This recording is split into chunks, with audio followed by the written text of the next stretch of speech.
Are you putting in the hours at the gym, pushing yourself week after week, but the results just aren't showing up in the mirror? It's got to be one of the most frustrating feelings for anyone who lifts. You know you're doing the work, but something is holding you back. So what's the deal? Why aren't your muscles growing the way you think they should be? Well, look, the answer probably isn't some brand new supplement or a secret workout from a pro. More often than not, the real answer is in a few incredibly common but totally fixable training mistakes. And that's exactly what we're going to break down right here.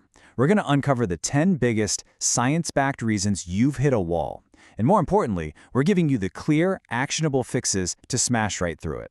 So let's get you unstuck starting right now. All right, first up, let's talk strategy. Because honestly, some of the biggest errors you can make have nothing to do with how you lift a weight. They happen before you even step foot in the gym. Here it is, mistake number 1. Inconsistency. Relying on motivation to get you to the gym is a recipe for failure, and the science on this is crystal clear. Studies show that a consistent training schedule, say just 3 times a week, builds muscle 2 to 3 times faster than some perfect program that you only do when you feel like it. The fix? Simple. Make your workouts non-negotiable appointments in your calendar, period. Now, what if you're consistent, but you're constantly changing things up? Well, that brings us to mistake number 2, too much variety. I know it sounds a little counterintuitive, but switching your exercises every single week actually kills your progress. Here's why. Muscle growth is driven by progressive overload. That just means gradually lifting more weight or doing more reps over time. But you can't overload a target that's always moving. You have to stick to your core lifts for at least 8 to 12 weeks to see real gains.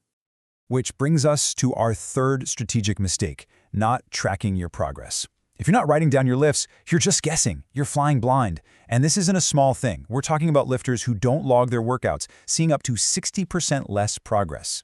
Think about it. How can you make sure you're getting stronger if you don't even remember what you lifted last week? You can't. Okay, so your strategy is dialed in. Now let's get into the nuts and bolts. The mistakes that are actually baked right into your workout program itself. Mistake number 4 is all about getting your training volume wrong, and this is a huge one. There's a scientifically established sweet spot for how many sets you should be doing for each muscle every week.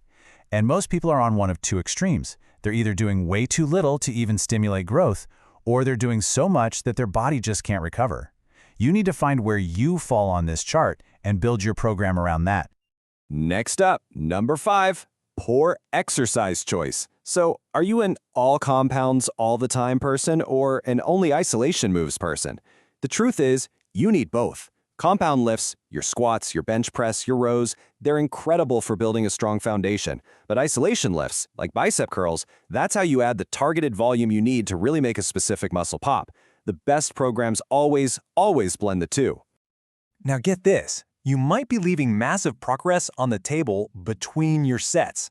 Rushing your rest periods is mistake number 6. Just look at this. Resting for 3 minutes instead of a quick 30 seconds can allow you to perform up to 40% more total reps in your workout. And what does that mean? More reps with the same weight means more total volume. And more volume means more growth. It's that simple. Okay, so we've got a solid strategy and a smart program. Now let's talk about what happens during the lift itself, your execution. This is where intensity and form become absolutely everything. Mistake number 7. This might be the single biggest reason people don't grow. They just aren't training hard enough. The concept you need to know is reps in reserve, or RIR. It's simple. It's how many good reps you had left in the tank when you decided to stop the set. The research is overwhelming on this. Those last few reps before you fail, when you have between 0 and 3 reps left, that's what provides the most powerful stimulus for muscle growth. Now, on the flip side of not enough effort is misplaced effort, which brings us to the classic ego lifting. Piling on weight you can't control, using jerky movements, doing half reps, it does nothing for you. Here's the secret. Your muscles don't know how much weight is on the bar. They only know tension. A full range of motion with a lighter weight creates far more tension than a heavier, sloppy lift. So drop the ego, and I promise you'll watch your muscles grow. And finally, for execution, let's talk tempo. Rushing your reps, especially on the way down, is a massive mistake. That lowering phase of the lift, that's called the eccentric, and that's where a huge amount of the muscle building magic happens. By simply controlling the weight on the way down for about 2 seconds, you can increase the growth stimulus by 30 to 50%. So remember the mantra, control it down, explode it up. So we've covered your strategy, your program, and your execution. But there is one final, critical mistake that can undo all of your hard work in the gym, and it happens in the kitchen. This is so important. You don't actually build muscle in the gym. You build it while you recover. And to do that, your body needs the building blocks.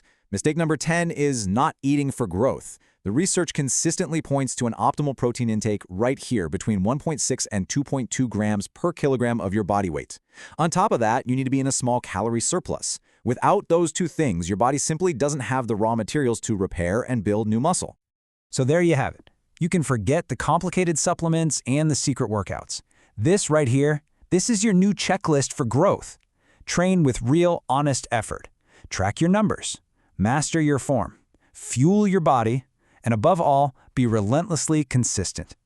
You focus on these 5 things, and progress isn't just possible, it's inevitable. So, I want you to take a second and be honest with yourself. Which one of these mistakes has been holding you back the most? What is the one thing you can change this week to finally start seeing the results that you deserve?